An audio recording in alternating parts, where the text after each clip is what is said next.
ಇಲ್ಲಿಂದ ಕೆಳಗೆ no sensation, ಕಡಿದ್ರೂ ಗೊತ್ತಾಗಲಿಕ್ಕಿಲ್ಲ. ಕಾಲೆಲ್ಲ ಉಂಟು.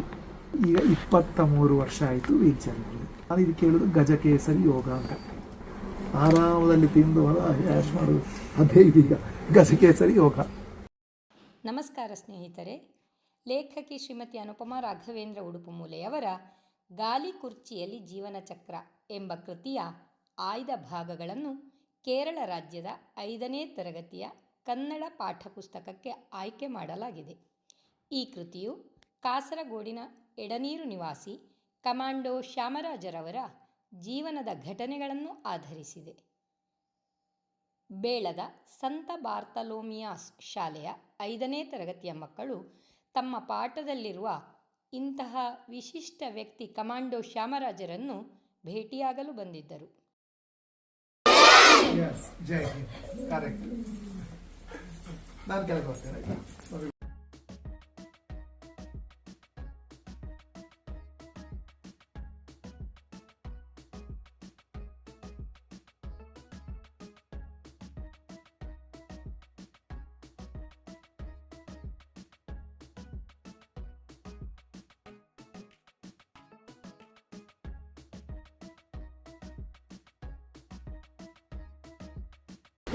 ಯಾರಿಗೆ ಹೇಳ್ತಾರೆ ಫಸ್ಟ್ ಕ್ವೆಶ್ಚನ್?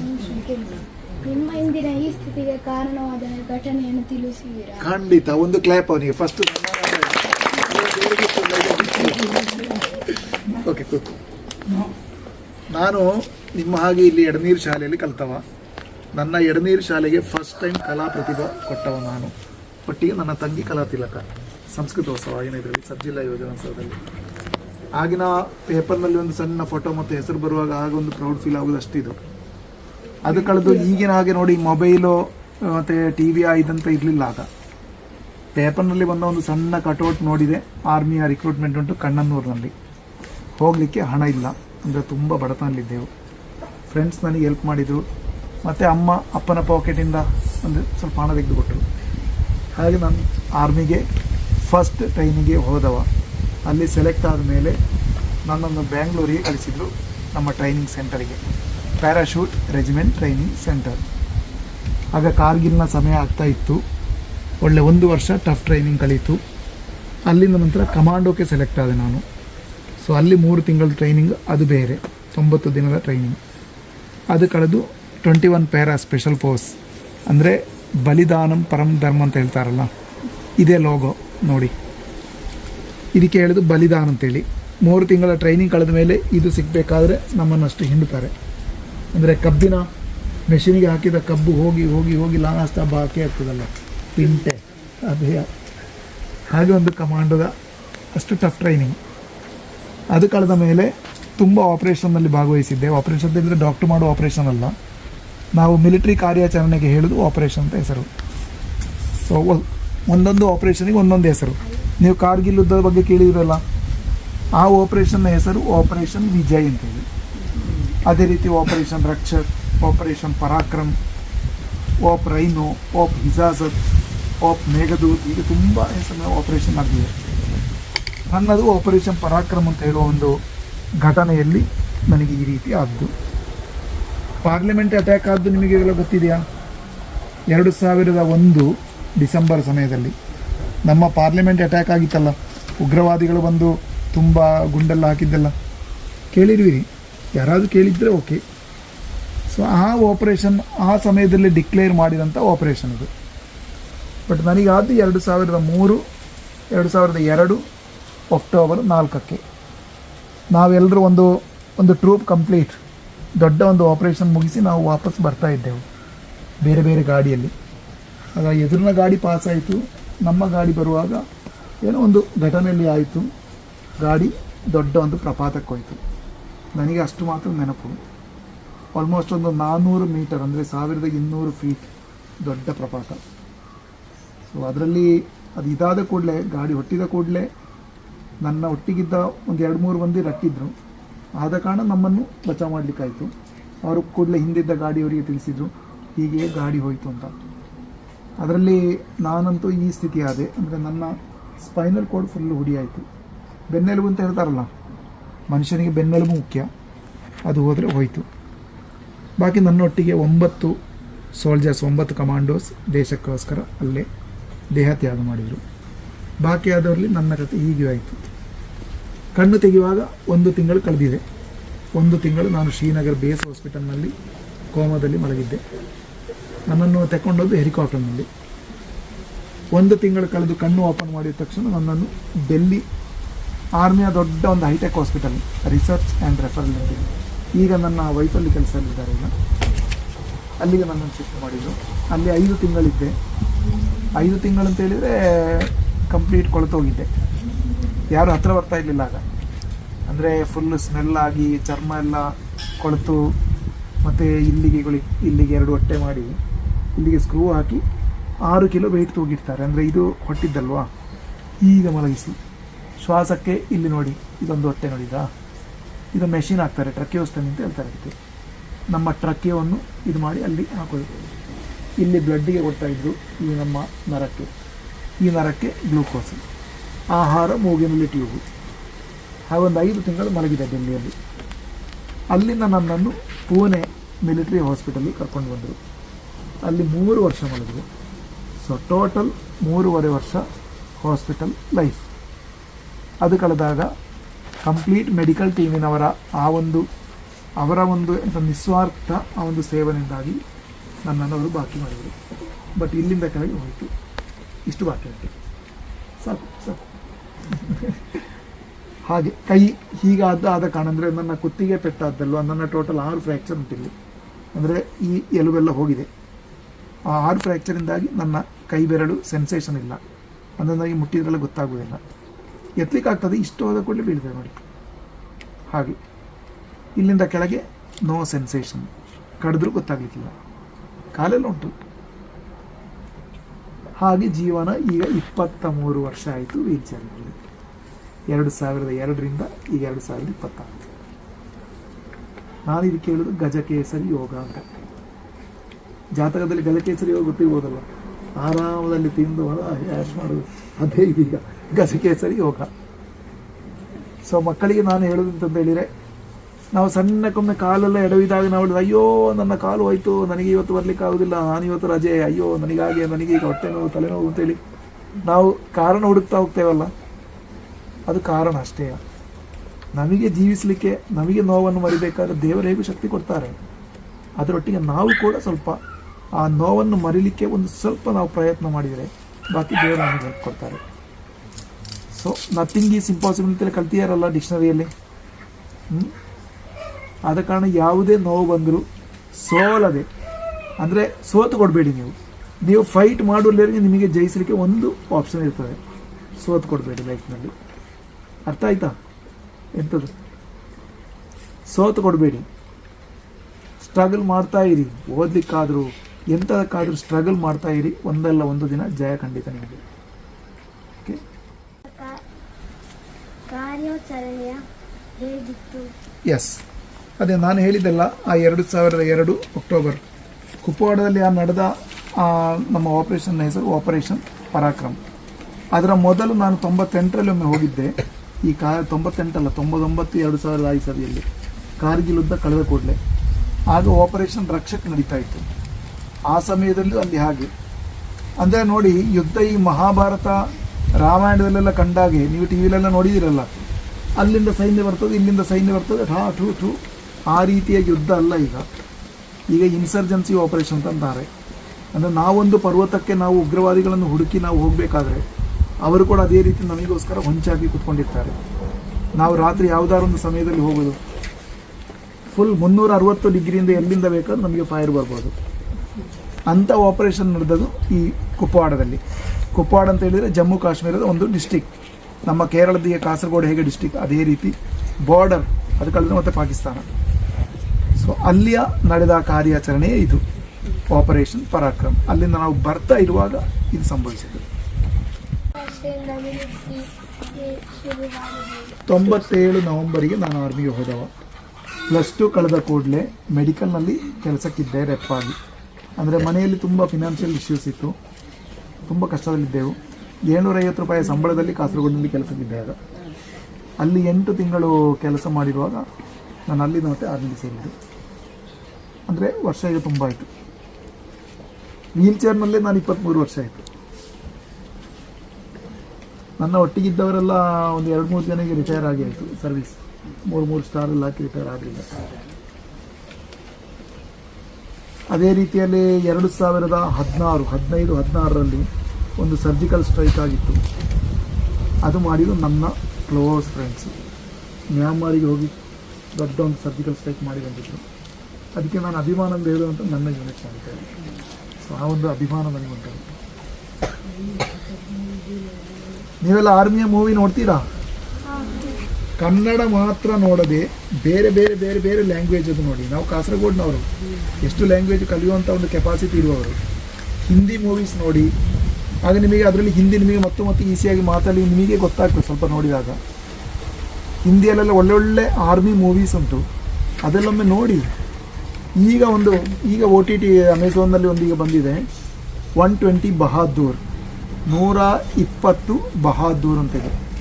ಅಂದರೆ ಮೊದಲು ಚೈನಾ ಮತ್ತು ಇಂಡಿಯಾ ಒಂದು ವಾರ್ ಆಗಿತ್ತು 62ಅಲ್ಲಿ. ಆ ಕತೆ ಪರಮ್ವೀರ್ ಚಕ್ರ ಸಿಕ್ಕಿದಂಥ ಮೇಜರ್ ಸೈತಾನ್ ಸಿಂಗಿನವರ ಕತೆ. ಸೊ ಒಮ್ಮೆ ನೋಡಿ. ಆಗ ನಾನಿದು ಈಗ ಶಾಲೆಯಲ್ಲಿ ನಾನು ಹೇಳುವುದೇನೆಂದರೆ, ಮಕ್ಕಳಿಗೆ ಆರ್ಮಿ ಮೂವಿ ಆದಷ್ಟು ತೋರಿಸ್ಬೇಕು. ಅವರಿಗೆ ಪ್ಯಾಟ್ರಿಯೋಟಿಸಮ್ ತುಂಬಬೇಕಾದ್ರೆ ಬರೇ ಮೊದಲಿನ ಎಂಥದ್ದು ಸ್ವಾತಂತ್ರ್ಯದ್ದು ಮಾತ್ರ ಅಲ್ಲ, ಆರ್ಮಿ, ನೇವಿ, ಏರ್ಫೋರ್ಸಿನ ಇಂಥ ಮೂವಿಗಳು, ಗಾಜಿ ದ ಅಟ್ಯಾಕ್ ನೇವಿಯದ್ದು, ಏರ್ಫೋರ್ಸಿನದ್ದು ಗರುಡ, ಇಂಥ ಮೂವೀಸ್ ಎಲ್ಲ ನೋಡಿದರೆ ಮಕ್ಕಳಿಗೆ ಆಟೋಮೆಟಿಕಲಿ ಅವರ ಒಂದು ಇದರಲ್ಲಿ ಆ ಒಂದು ಪ್ಯಾಟ್ರಿಯೋಟಿಸಮ್ ತುಂಬ್ತದೆ. ಮತ್ತು ಮಕ್ಕಳಿಗೆ ಹೇಳೋದೇನೆಂದರೆ, ಯಾರಾದರೂ ಇಂಥ ಓಡದೇ ಇರುವವರು, ಕಣ್ಣು ಕಾಣದಿರುವವರು, ಕೈ ಕಾಣದಿರುವವರು, ಅಥವಾ ಮನುಷ್ಯರಲ್ಲಿ ತುಂಬ ನೋವಿರುವವರು ಇರ್ತಾರಲ್ಲ, ಸೊ ಹೆಲ್ಪ್ ಮಾಡಿ ಅವರಿಗೆ. ಸಿಂಪತಿ ಅಲ್ಲ, ಎಂಪತಿ ಬೇಕು. ಅದು ನಾನು ಹೇಳಲಿಕ್ಕೆ ಕಾರಣ, ಅಲ್ಲಿ ನೋಡಿ ನಿಮ್ಮೊಟ್ಟಿಗೆ ಅಲ್ಲಿ ಒಂದು ಹುಡುಗ ಕೂತ್ಕೊಂಡಿದ್ದಾನಲ್ಲ, ಆ ಸಣ್ಣ ಹುಡುಗ ವೈಭವ್ ನೆನಕಿ, ಈಗ 6ನೇ ಕ್ಲಾಸಿನ ಹುಡುಗ ನಿಮ್ಮ ಹಾಗೆ, ಈಗ 6ನೇ ಕ್ಲಾಸಿಗೆ ಬಂದವ. ಈ ಹುಡುಗ ನನಗೆ ಹೆಲ್ಪ್ ಮಾಡುವುದುಂಟಲ್ಲ, ನಾನಿಲ್ಲಿಗೆ ಬಂದರೆ ಕೂಡಲೇ ಓಡಿ ಬರ್ತಾನೆ, ನನ್ನ ವೀಲ್ ಚೇರ್ ಎತ್ತಿ ಇಡೋದು, ನನ್ನನ್ನು ಕಾರ್ನಲ್ಲಿ ಕೂತ್ಕೊಳಿಸೋದು, ನನ್ನನ್ನು ಮಲಗಿಸೋದು ಎಲ್ಲವ. ಸೊ ಅವನಿಗೆ ಒಂದು ಸಲ್ಯೂಟ್. ಅದೇ ರೀತಿ ಆ ದೇವ ನಿಮ್ಮೆಲ್ಲರ ಅಣ್ಣ ನೋಡಿ, ಅವ 9-10 ವರ್ಷ ಆಯ್ತು. ಎಷ್ಟು ನಿಮಗೆ ಆಗ್ತದೆ ಅಷ್ಟು ನೀವು ಡೈಲಿ ಫ್ರೆಂಡ್ಶಿಪ್ ಮಾಡ್ತಾ ಹೋಗಿ. ಯಾಕಂದರೆ ಗಡಿಯಾರದ ಮುಳ್ಳಿನಾಗಿ ಫ್ರೆಂಡ್ಸ್ ಕೂಡ ಸ್ವಲ್ಪಗಳಿಗೆ ಒಬ್ಬೊಬ್ಬರೇ ಬಿಟ್ಟು ಹೋಗ್ತಾ ಇರ್ತಾರಲ್ಲ, ಅವರ ಒಂದೊಂದು ಕೆಲಸದ ಒತ್ತಡ, ಅವರ ಮಾನಸಿಕ ಒತ್ತಡ, ಅದರಿಂದಾಗಿ ಅದಕ್ಕೆ ನೀವು ಹೊಸ ಹೊಸ ಫ್ರೆಂಡ್ಸನ್ನು ಮಾಡ್ತಾ ಹೋಗೋದು, ಬಿಟ್ಟು ಹೋಗ್ತಾ ಇರ್ತಾರೆ. ಫ್ರೆಂಡ್ಶಿಪ್ ಮಾಡಿ. ನಮ್ಮ ಈ ಲೈಫ್ನಲ್ಲಿ ಒಂದೇ ಒಂದು ಜನಾಂಗ ಫ್ರೆಂಡ್ಶಿಪ್ಪು, ಈ ಫ್ರೆಂಡ್ಸ್ ಅನ್ನೋ ಜನಾಂಗ ಮಾತ್ರ ನಮಗೆ ಪ್ರತ್ಯುಪಕಾರ ಕೇಳದೆ ಮಾಡುವಂಥ ಹೆಲ್ಪ್ ಅವರು. ಅವರು ಮಾತ್ರ ಅಂದರೆ ಫ್ರೆಂಡ್ಸ್ ನಮ್ಮ ಹತ್ರ ಪ್ರತ್ಯುಪಕಾರ ಕೇಳ್ತೀವಿ, ಹಾಗೇ ಫ್ರೆಂಡ್ಶಿಪ್ ಮಾಡ್ತಾರೆ. ನನ್ನ ಫ್ರೆಂಡ್ಶಿಪ್ಪನ್ನು ಮಾಡಿ ಆದಷ್ಟು. ಲೈಫ್ನಲ್ಲಿ ಲಾಸ್ಟಿಗೆ ಕೊನೆಗೆ ಇರುವವರು ಫ್ರೆಂಡ್ಸೇ.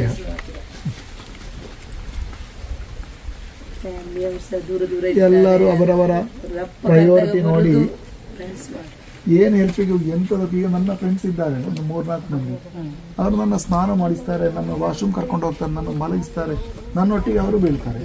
ಯಾವುದೇ ಇಶ್ಯೂ ಇಲ್ಲ. ಆ ಒಂದು ಸಂತೋಷಕ್ಕೆ ನಾನು ಬರೋದು ಅವರಿಗೆ. ಬುಲ್ಲೆಟ್ ಒಂದು ಇಟ್ಕೊಂಡಂತೇಳಿ ನನಗೊಂದು ಆಸೆ ಇತ್ತು. ಸರಿ ಜಾಮೇಟವಾ ಎತ್ತಿ ನನ್ನನ್ನು ಕೂತ್ಕೊಳಿಸಿದ್ರು, ತೋಟದಿಂದ ಕಟ್ಟಿದ್ರು, ಬಿಟ್ಟರು. 2 ಜನ ಎಸ್ಕೋಟ್, ಮುಂದೆ 2 ಬೈಕು, ಹಿಂದೆ ಗಡಗಡ 2 ನೀರುದಾರಿಯವರೆಗೆ. ಖುಷಿ. ಈ ವಿಕ್ರಮ ಬೇತಾಳನಾಗಿ ನಾನು ಅವನ ಹಿಂದೆ ಬೀಳೋದು ಖುಷಿ ಆಯ್ತು. ಹೋಗ್ಬೇಕು ಅಂತ ಹೇಳಿದ್ರೆ ಹೋಗ್ಬೇಕು ಅಷ್ಟೇ. ಅದೇ ರೀತಿ ಎಡನೀರಿಗೆ ಅಣೆಕಟ್ಟು ಆಯ್ತಲ್ಲ, ಅಣೆಕಟ್ಟಿನಲ್ಲಿ ಸ್ನಾನ ಮಾಡಬೇಕು ಅಂತ ಹೇಳಿದ್ರು. ಈ ಪ್ಲಾಸ್ಟಿಕ್ ಚೇರ್ ಉಂಟಲ್ಲ, ಇದೇ ರೀತಿ ಇನ್ನೊಂದು ಅಂಥ ಚೇರು ಹ್ಯಾಂಡಲ್ ಇರೋದು ತಗೊಂಡು ಹೋದೆ ಕಾರ್ನಲ್ಲಿ, ಎತ್ತಿ ಅದರಲ್ಲಿ ಕೂತ್ಕೊಳಿಸಿ ನನ್ನ ಕಾಲು ಕೈಯೆಲ್ಲ ಕಟ್ಟಿದ್ರು, ನೀರಿನಲ್ಲಿ ಎಳ್ಕೊಂಡು ಹೋದ್ರು. ಅವರೆಲ್ಲ ಈಜಿಕೊಂಡು. ಅದಕ್ಕಿಂತಲೂ ಮತ್ತೆ ಕೆಜಿತನ ಇದು JCBಯಲ್ಲಿ ಕೂತ್ಕೊಳ್ಬೇಕು ಅಂತೇಳಿ, ಅದರ ತೊಟ್ಟಿಯಲ್ಲಿ ಕೂತ್ಕೊಂಡು ಇಡೀ ಕೆಲವೊಮ್ಮೆ ಈ ವಕ್ರ ಬುದ್ಧಿ ಮನಸ್ಸಿಗೆ ಬರೋದು. ಅಂದರೆ ಏಜ್ ನಮಗೆ ಆಗಲಿಲ್ಲ ಅಂತೇಳಿ ಅವನು ತೋರಿಸೋದು ಅಷ್ಟೇ. ಇಲ್ಲ ಇದ್ರೆ ಮಲಗಿದಲ್ಲೇ ಆಗ್ತೇನೆ, ಅದರ ಬದಲು ನನಗೆ ಏನು ತೊಂದರೆ ಇಲ್ಲ ಅಂತೇಳಿ ನಾನು ಹೋಗಬೇಕು. ಸೊ ಆ JCBಯ ಆ ಇದುಂಟಲ್ಲ ಎತ್ತು, ಆದರೆ ನನ್ನ ಎತ್ತಿ ಕೂತ್ಕೊಳಿಸಿ ಸೀದಾ ಮೇಲೆ ಅಂತ. ಇಂಥ ಹುಚ್ಚತನ ಯಾರಿಗೆ ಬರ್ತಾರೆ ನೋಡು. ಅದೇ ಈಗ ಚೈಲ್ಡ್ಹುಡ್ ಈಗ ಬರೋದು. ನಾವು ದೊಡ್ಡದಾಗಿ ಈಗ ನಾವು ಹೇಳ್ತೇವೆ ನಮಗೆ ಸಣ್ಣ ಮಕ್ಕಳಾಗಿ ಜೀವಿಸಬೇಕಂತೇಳಿ. ಇಷ್ಟೊಂದು ಒಳ್ಳೆಯ ಒಂದು ಲೈಫ್ ಬೇರೆ ಯಾವುದೇ ಒಂದು ಇದರಲ್ಲಿ ಸಿಕ್ಕೋದಿಲ್ಲ, ಮಕ್ಕಳ ಒಂದು ಲೈಫ್. ಮಿಲಿಟರಿ ಸೇವೆ ಇಷ್ಟವಾ? ಹೌದು, ಕೋರ್ಸ್ ಹೌದು. ನಿಜವಾಗಿ ನಾನು ಯಾರ ಒತ್ತಡದಿಂದ ಅಥವಾ ಮನೆಯಲ್ಲಿ ಫಿನಾನ್ಷಿಯಲ್ ಕಂಡೀಷನ್ ತುಂಬ ಇದಾದ ಕಾರಣ ಸೇರಿದ್ದಲ್ಲ. ಸೇರಬೇಕಂತ ಒಂದು ಛಲ ಇತ್ತು. ಅದು ನಾನು ಹೇಳಿದಲ್ಲಿ ಈಗ ಮೂವಿಯೆಲ್ಲ ನಾವು ಇದು ನೋಡಬೇಕು ಅಂತೇಳಿ ನನಗೆ ಸೇರಲಿಕ್ಕೆ ಇನ್ಸ್ಪಿರೇಷನ್ ಅಂತ ಹೇಳಿದ್ರೆ ಮೊದಲೊಂದು ಪರಮ್ವೀರ್ ಚಕ್ರ ಅಂತೇಳಿ ಒಂದು ಸೀರಿಯಲ್ ಬರ್ತಾಯಿತ್ತು. ಮಹಾಭಾರತ ಕಳೆದ ತಕ್ಷಣ ಆದಿತ್ಯವಾರ ಮೊದಲು ಮಹಾಭಾರತ ಬರ್ತಾ ಇತ್ತಲ್ಲ, ಅಂದರೆ ನನ್ನ ಒಂದು 7-8ನೇ ಕ್ಲಾಸಿನ ಆ ಸಮಯದಲ್ಲಿ ಹಾಗೆ ಆ ಸಮಯದಲ್ಲಿ ಬಂದ ಈ ಮಹಾಭಾರತ ಕಳೆದ ಕೂಡಲೇ ಪರಮ್ವೀರ್ ಚಕ್ರ ಅಂತ ಹೇಳೋ ಸೀರಿಯಲ್. ಈ ಭಾರತದಲ್ಲಿ ಪರಮ್ವೀರ್ ಚಕ್ರ ತೆಕ್ಕೊಂಡ ಒಂದೊಂದು ಸೋಲ್ಜರ್ನ ಕತೆ ಒಂದೊಂದು ವಾರ, ಟ್ರೂ ಸ್ಟೋರಿ. ಸೊ ಅದು ನೋಡಿದ ಕೂಡಲೇ ಮನಸ್ಸಿಗೆ ಅದು ಏನೋ ಒಂದು ಅಂತ ಹೇಳ್ತಾರಲ್ಲ, ಭೂತ ಹತ್ತಿದೆ ಅಂತೇಳಿ ಹಾಗೆ ಆಯಿತು. ಯಾವತ್ತು ನಿದ್ದೆಯಲ್ಲಿ ಈಗ ಮಿಷಿನ್ ಗನ್ನೆಲ್ಲ ಹಿಡಿಯೋ ಅದೇ ಆಲೋಚನೆ. ಹಾಗೆ ನಾನು ಆರ್ಮಿಗೆ ಸೇರ್ಲಿಕ್ಕಿಲ್ಲ. ಆ ಒಂದು ಸ್ಟಾರ್ಟಿಂಗ್ ಆ ಒಂದು ಸ್ಪಿರಿಟ್ ಅಥವಾ ಒಂದು ಅದಕ್ಕೆ ಹೇಳೋದಂಥದ್ದು ಆ ಒಂದು ಚಿಂಗಾರಿ ಬೆಂಕಿಯ ಒಂದು ಚಿಂಗಾರ ಅದು. ಮತ್ತು ಆರ್ಮಿಗೆ ಬಂದೆವು. ಅಲ್ಲಿಂದ ಸ್ಪೆಷಲ್ ಫೋರ್ಸ್ ಸೆಲೆಕ್ಟ್ ಮಾಡಿದೆ. 32 ಪ್ಯಾರಾಶೂಟ್ ಜಂಪ್ ಮಾಡಿದ್ದೆ ನಾನು. ಪ್ಯಾರಾಶೂಟಿಗೆ ನೇರಿಂದ ಬರ್ತಾರಲ್ಲ, ಸ್ಟೈಲಿಗೆ ಬೇಕಾಗಿ ಬರುವ ಗೋವಾ ಅಲ್ಲ, ಗೋವಾದಲ್ಲಿ ಸ್ಟೈಲಿಗೆ ಹೋಗ್ತಾರೆ ಅದಲ್ಲ, ಇದು ಕಾಂಬ್ಯಾಟ್ ಆಪರೇಷನ್ ಅಂತ ಹೇಳ್ತಾರೆ. ನಾವು ಎಲ್ಲಿಗಾರು ಈಗ ಫಾರ್ ಎಕ್ಸಾಂಪಲ್ ಆ ಮನೆ ಹತ್ರ, ಆ ಪರ್ವತ ಮನೆ ಹತ್ರ ತುಂಬ ಮಿಲಿಟೆಂಟ್ಸ್ ಅಂದರೆ ಉಗ್ರವಾದಿಗಳಿದ್ದಾರೆ, ನಮಗೆ ಇಲ್ಲೇ ಹೋದರೆ ಅವ್ರು ನಮ್ಮನ್ನು ಶೂಟ್ ಮಾಡ್ತಾರೆ. ಆಗ ನಾವೇನು ಮಾಡೋದು, ಅಲ್ಲೆಲ್ಲಿದ್ದಾರೆ ಹೆಲಿಕಾಪ್ಟರಿಂದ ಪ್ಯಾರಾಶೂಟಿಂದ ಇಳಿಯೋದು, ಅಲ್ಲಿ ಇಳಿದು ಅಲ್ಲಿಗೆ ಬರೋದು, ಆಪರೇಷನ್ನ ಮುಗಿಸಿ ಸೀದಾ ಹೋಗೋದು ಅಂತ. ಇದು ನಾನು ಸ್ಕೈ ಡೈವಿಂಗ್ ಮಾಡೋದು ಅಂದರೆ ಹೇಳ್ತಾರಲ್ಲ ಪ್ಯಾರಾಶೂಟ್ ರೆಜಿಮೆಂಟಿನವರು. ಸೊ ಅಂತಂತ ಒಂದೊಂದು ಕಾರ್ಯಾಚರಣೆ ಮಾಡಿ ಬಂದವು. ನಿಮ್ಮ ಬಾಲ್ಯದ ಕುರಿತು ಕೇಳಬಹುದಾ ಅಂತ ಹೇಳಿ ಅದೆಲ್ಲ ನಾರ್ಮಲ್ ಅದೇ ಹಾಗೆಲ್ವಾ? ಎಸ್, ಬಾಲ್ಯದ ಕುರಿತು ನಿಮ್ಮ ಹಾಗೆ ಎಷ್ಟು ಡೀಸೆಂಟ್ ಆಗಿರಲಿಲ್ಲ ನಾನು, ಸತ್ಯ ಹೇಳು. ಪೋಳಿ ಕೊಟ್ಟು ನನಗೆ ಎಷ್ಟು ಪೆಟ್ಟು ಕೊಡ್ತಾ ಇದ್ರಪ್ಪ ಗೊತ್ತುಂಟ. ಆದರೆ ನಾನು ಅಷ್ಟು ತಲೆ ತಿರುಗಿದ ಕಿಲಾಡಿ ಆಗಿದ್ದೆ. ಅಲ್ಲಿ ನಮ್ಮ ಎಡನೀರು ಹೊಳೆ ಉಂಟಲ್ಲ, ಆ ಹೊಳೆಯಲ್ಲಿ ಅಣೆಕಟ್ಟು ಹಾಕಿರುವಾಗ ಒಳ್ಳೆ ನೀರು ತುಂಬುತ್ತದೆ. ಆದರೆ ನಾವು ಊಟ ಎಲ್ಲ ಮಾಡಿ ಎಲ್ಲರೂ ಬುತ್ತಿ ಪಾತ್ರ ತೊಳಿಲಿಕ್ಕೆ ಹೋಗೋದು ಇಲ್ಲಿಗೆ ಹೊಳೆಗೆ ಸ್ಟೆಪ್ಪಲ್ಲಿ ಇಳಿದು ಅಲ್ಲಿ. ಆಗ ಇವರೆಲ್ಲ ತೊಳೆಯುವಾಗ ಬುತ್ತಿ ಪಾತ್ರ ಕೆಲವೊಂದು ನೀರಿಗೆ ಹೋಯಿತು.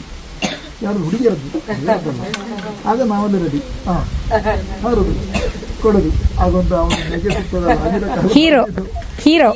ಹಾಗೆ ಮನೆಯ ಹತ್ತಿರದಲ್ಲಿ ಸರ್ವಕ್ಕನ ಮನೆಯ ಅಲ್ಲ, ಹತ್ತಿರದಲ್ಲಿ ಆ ಬಾವಿಗೆ ಅವರ ಕೊಡಪಾನ ಹೋಯ್ತಾ ರಾಜ ಅನ್ಗರಿ, ನನ್ನನ್ನು ಊರಲ್ಲಿ ಕರೀತಾ ಇದ್ದ ರಾಜ ಅನ್ಗರಿ. ಸರಿ, ಆ ಬಾವಿಗೆ ಹಾರೋದು, ಯಾರದೇ ಮನೆಗೆ ಹಲಸಿನಕಾಯಿ ಕೊಯ್ಬೇಕಾ ತೆಂಗಿನಕಾಯಿ ಕೊಯ್ಬೇಕಾ ರಾಜ ಅನ್ಗರಿ. ಆಗೆಲ್ಲ ನಿಜವಾಗಿ ಬ್ರಾಹ್ಮಣ್ಸ್ ಎಲ್ಲ ಈ ಲೇಬರ್ ಕೆಲಸ ಮಾಡಿಲ್ಲ, ಅವರೆಲ್ಲ ಆ ಒಂದು ನಮ್ಮ ಒಂದು ಹಾಗೆಲ್ಲೋ ಹಣ ಕೇಳಿದರೆ ಅಪ್ಪ ಕೊಡ್ತಾ ಇರಲಿಲ್ಲ. ಅಪ್ಪನಂತ ಇಲ್ಲ, ಅಪ್ಪ ಸ್ಕೂಲ್ನ ಒಂದು ಪಿಯೋನ್ ಆಗಿದ್ದರು. ತುಂಬ ಹಣಕ್ಕೆ ಕಂಡೀಷನ್ ಇತ್ತು, ಹಣ ಬೇಕು. ಕಡೆಗೊಂದು ಕಟ್ಟೊಂದು ಮೂವಿಯೆಲ್ಲ ನೋಡಬೇಕಾದ್ರೆ ಅಥವಾ ಏನಾದ್ರು ಒಂದು ತಿನ್ಬೇಕಾದ್ರೆ ಹಣ ಬೇಕಲ್ಲ. ಕಪ್ಪಣೆಗೆ ಕೆಲಸಕ್ಕೆ ಕೂಡ ನಾನು ಹೋಗಿದ್ದೇನೆ, ಕಲ್ಲು ಹೊರಲಿಕ್ಕೆ. ನನ್ನ ಫ್ರೆಂಡಿನ ಮನೆಗೆ ಬಾವಿಯ ಕೆಲಸಕ್ಕೆ ಕೆಸರು ತೆಗಿಲಿಕ್ಕೆ ಅದಕ್ಕೂ ಹೋಗಿದ್ದೇನೆ. ಆಗ 50 ರೂಪಾಯಿ ಸಿಗ್ತಾಯಿತ್ತು ಸಂಬಳ. ಸೊ ಯಾವುದೇ ಕೆಲಸದಲ್ಲಿ ಯಾವುದೇ ಇದಕ್ಕೆ ಹಿಂಜರಿತಾ ಇರಲಿಲ್ಲ ನನ್ನ ಬಾಲಿತನ. ಹಾಗೆ ಕೇಳಬಹುದು. 97ರಿಂದ 2002 ಸರಿಯಾಗಿ 3.5 ವರ್ಷ ಹಾಸ್ಪಿಟಲ್ನಲ್ಲಿ ಮಲಗಿರುವಾಗಲೂ ಅದು ನಮ್ಮ ಸರ್ವಿಸ್ನಲ್ಲಿ ಕೌಂಟ್ ಆಗ್ತದೆ. ಸೊ ಟೋಟಲ್ 7.5 ವರ್ಷ ಆಯ್ತು ಹಾಗೆ. ಬಟ್ ಸರಿಯಾಗಿ ಮಾಡಿದ್ದು ನಾನು 4 ವರ್ಷ ಹತ್ತಿರವೇ. ಅದರಲ್ಲಿ ಭೂಟಾನಿಗೊಮ್ಮೆ ಹೋಗಿದ್ದೆ, ಅದೊಂದು ಫಾರಿನ್ ಕಂಟ್ರಿ ಸರ್ವಿಸ್ ನಮ್ಮದು. ಭೂಟಾನ್ ರಾಜನಿಗೆ ಚೈನಾದಿಂದ ಥ್ರೆಟ್ ಬಂದಿರುವಾಗ ನಾವು 15 ಕಮಾಂಡೋಸ್ ಬೇರೆ ಆರ್ಮಿ ಅಂದರೆ ನಮ್ಮ ಇಂಡಿಯನ್ ಆರ್ಮಿಯ ಬೇರೊಂದು ಯೂನಿಟಿನೊಟ್ಟಿಗೆ ನಮ್ಮ ಡ್ರೆಸ್ ಎಲ್ಲ ಚೇಂಜ್ ಮಾಡಿ ಅವರ ಡ್ರೆಸ್ಸಿನಾಗಿ ನಾವು ಮಾಡಿ ವೇಷ ಚೇಂಜ್ ಮಾಡಿ ನಾವು ಹೋಗಿದ್ದೇವೆ. ಒಂದೊಂದು 3 ತಿಂಗಳಿದ್ದೇವೆ ಆಪರೇಷನ್ಗೆ. ಹಾಗೆ ಮಲಗಾಲುಂಟು ತೊಟ್ಟಿಲು ಹಠವ ಮಾಡಿ ಅಳಲು ಕೊಡುವೆ ತುಂಬಿ ಹಾಲು ಕಟ್ಟಾಡು ಅಂದ ಚಂದ ಹುಡುಗೆ ಹುಡುಗೆ ಮುತ್ತು ಹೆಣೆದ ಕಂಚಿಗೆ ಅಪ್ಪನನ್ನು ಕೈಯೋ ತಂದೆ ಅವ್ವನನ್ನು ಕೈಯೋ ಅಪ್ಪ ಚಂದ ಸೊಪ್ಪೆಯಿಂದ ಅವ್ವ ತುತ್ತು ಕೊಡುವರು. ಮಗಳೇ ಮಗಳೇ, ಒಮ್ಮೆ ಬಾ ಮಗಳೇ, ನನಗೆ ಎದೆ ನೋವು ಆಗ್ತಿದೆ ಮಗಳೇ. ಮಗಳೇ, ಅಜ್ಜಿ ಅಜ್ಜಿ ಏನಾಯ್ತು ಅಜ್ಜಿ? ಅಜ್ಜಿ ಏನಾಯ್ತು ಅಜ್ಜಿ? ಅಮ್ಮ ಅಮ್ಮ ಅಜ್ಜಿ ಬಿದ್ದಿದ್ದಾರೆ. ಅಮ್ಮ ಅಜ್ಜಿ ಬಿದ್ದಿದ್ದಾರೆ. ಹೋಗಮ್ಮೆ, ನನಗೆ ಇಲ್ಲಿ ಎಷ್ಟು ಕೆಲಸವಿದೆ. ಟೀಚಿಂಗ್ ಮ್ಯಾನ್ಯುವಲ್, ಯು ಡೈಸ್, ಎಷ್ಟು ಫೋಟೋ ಅಪ್ಲೋಡ್ ಮಾಡಲಿದೆ. ಹೋಗಾಚೆ. ಅಮ್ಮ ಅಜ್ಜಿ ಅಜ್ಜಿ ಎದ್ದು ಇಳಿ ಅಜ್ಜಿ. ಅಜ್ಜಿ ಅಜ್ಜಿ ಎದ್ದು ಇಳಿ ಅಜ್ಜಿ. ಮುಟ್ಟಬೇಡ ನನ್ನ ಅಜ್ಜಿಯನ್ನ, ಮುಟ್ಟಬೇಡ. ಹೋಗು ಹೋಗು, ಅಪ್ಲೋಡ್ ಮಾಡು, ರೀಲ್ಸ್ ನೋಡು, ಚಾಟ್ ಮಾಡು, ಹೋಗು. ನನಗಿನ್ನ ಯಾರು ಇಲ್ಲ, ನನಗಿನ್ನ ಯಾರು ಇಲ್ಲ. ಅಜ್ಜಿ ಅಜ್ಜಿ ನನಗೊಂದು ಕತೆ ಹೇಳಿಕೊಡಿ ಅಜ್ಜಿ. ನಾನು ನಿಮಗೆ ವಿಡಿಯೋವನ್ನು ಅಜ್ಜಿ ಕೊಡುತ್ತೇನೆ ಅಜ್ಜಿ. ತೇನೆ ಅಜ್ಜಿ, ತೇನೆ. ಟ್ಯಾಂಕರ್ನದ್ದು ಬೇರೆ ಒಂದು ಕೋರ, ಅವರದ್ದು ಟ್ಯಾಂಕರ್ನದ್ದು ಯುದ್ಧ ಅಂದರೆ ದೊಡ್ಡ ಯುದ್ಧ ಬರುವಾಗ ಟ್ಯಾಂಕರ್ ಎಲ್ಲ ತೆಗೆದು. ಈಗಿನ ಯುದ್ಧ ಅಂಥದ್ದಲ್ಲಿ ಈಗೆಲ್ಲ ಕಂಪ್ಯೂಟರೈಸ್ ಇದೆ. ಡ್ರೋನ್ ಬರ್ತದೆ ಮೇಲೆ, ಚಿಕ್ಕಂತಳಿದ ಬಾಂಬ್ ಬೀಳ್ತದೆ ಅಂಥದ್ದು.